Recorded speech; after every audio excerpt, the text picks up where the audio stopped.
Support for Sharing Life comes from APEC Marketing. To consult their services, go to apecmarketing.com. That's APIC marketing.com. By email, contact Asha at apecmarketing.com. That's ASHA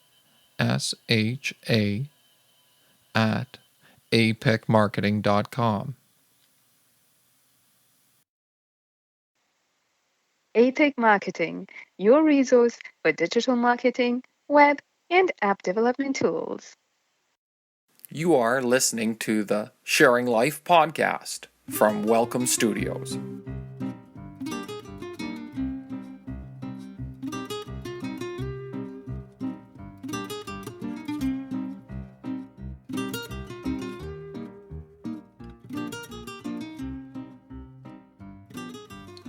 With this episode, we at Sharing Life podcast are honoring veterans. In their youth, our veterans responded to the evil of their time by giving their lives to restore peace and justice to a world at war. May we, like them, act wisely in our world, which also lacks peace. At the end of this episode, just after the reading of In Flanders Fields by John McCrae, please take a minute of silence for our fallen soldiers. At the end of the minute, you will hear the traditional bugle call, the last post. Please contemplate how you can be a builder of community and right relationship.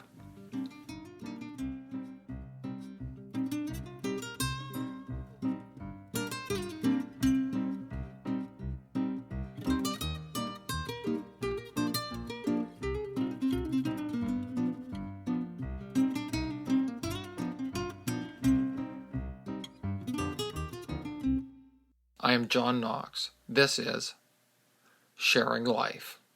This is episode number 2, a special Remembrance Day episode called World War II, Ruth's Reflection. Please listen. My interviewee was a child during World War II. She is now sharing her experience of war with us.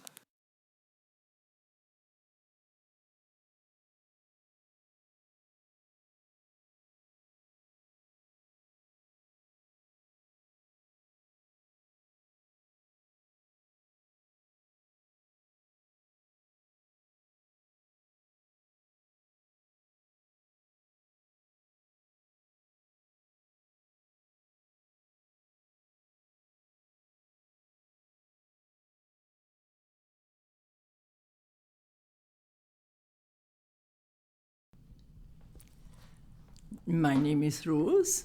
Thank you for inviting me. During Second World War, we lived in a small village on top of a hill. It was located on the north end of the Ruhr Valley in Germany.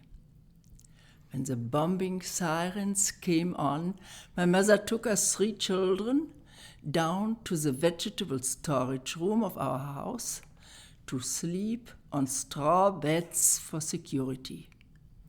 We were at the time 7, 5, and 4 years old, and the bombardment took place. We slept on straw beds for years. I remember at one time, after the sirens came off, being taken outside by my mother. At night, in the dark, we saw the burning cities in the valley. We saw the fires as far as Düsseldorf and Cologne. She told us. My mother said then, to learn from this experience, war is evil and should never be repeated. I remember I was still a kindergarten kid, but we played outside because we lived in a small village. So when a bombing raid was announced by sirens, my parents told me to run to the next ditch with the face down, to lie down and wait until the planes were over me and had gone away. So it was a fearful experience, And still today, if I hear the noise of planes, I'm reminded of this. Until the end of the war, but I was then almost a schoolgirl at the beginning, yes. My siblings were younger, and so we played together, and we were very restricted when those bombings came on and we had to go to the basement. So it was not ever easy with my siblings to deal with them because living crowded with my grandparents, with our neighbors and my parents, just waiting for the alarm be over was tough, yes.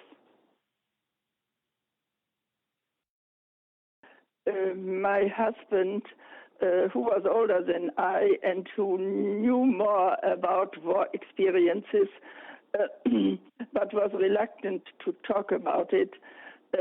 So I tried my best to inform my kids what really was going on during Second World War.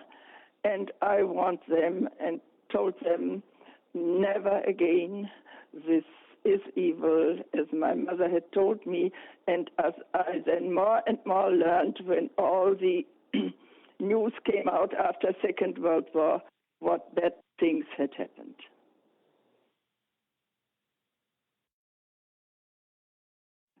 To conflict today, if I ever hear that war is going on or conflict is, it is very hard to swallow this, and I just hope and pray it will be over. But I know since we are still on this earth and paradise is coming, so we have to wait and endure it and do our best to work to overcome it. This event shaped my life so that I knew I had to give this message my mother told us to my children and grandchildren.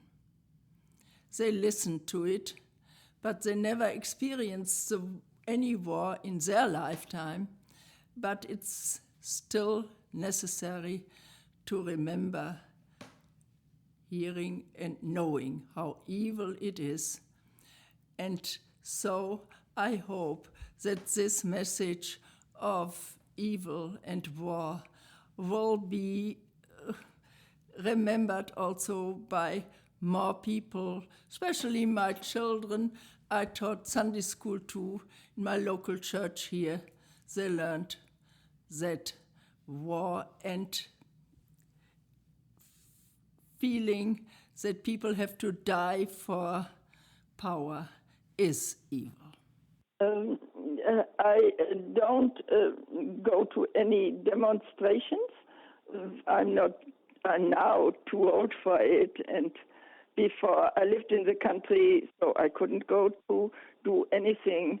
But wherever I can promote it with my friends or in my church work, I'm doing it.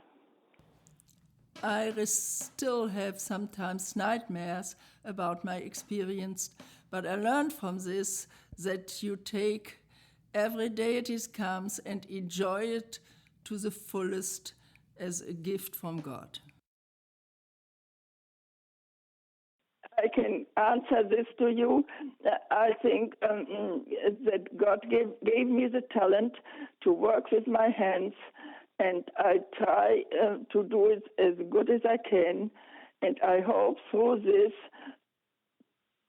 bring joy to my surroundings, and hope that since my artwork is contemporary and not always easy to understand, that I try to find out the meaning of it. For example, I created a big yellow star, and I hope it will shine. In Flanders Field poem. In Flanders fields the poppies blow, between the crosses row on row, that mark our place, and in the sky The larks still bravely singing fly, scarce head amid the guns below. We are the dead. Short days ago, we lived, felt down, saw sunset glow, laughed and were loved, and now we live in Flanders field. Take up your quarrel with the foe, to you from failing hands we throw. The torch be yours to hold it high, if ye break faith with us who die. We shall not sleep, through poppies grow in Flanders fields.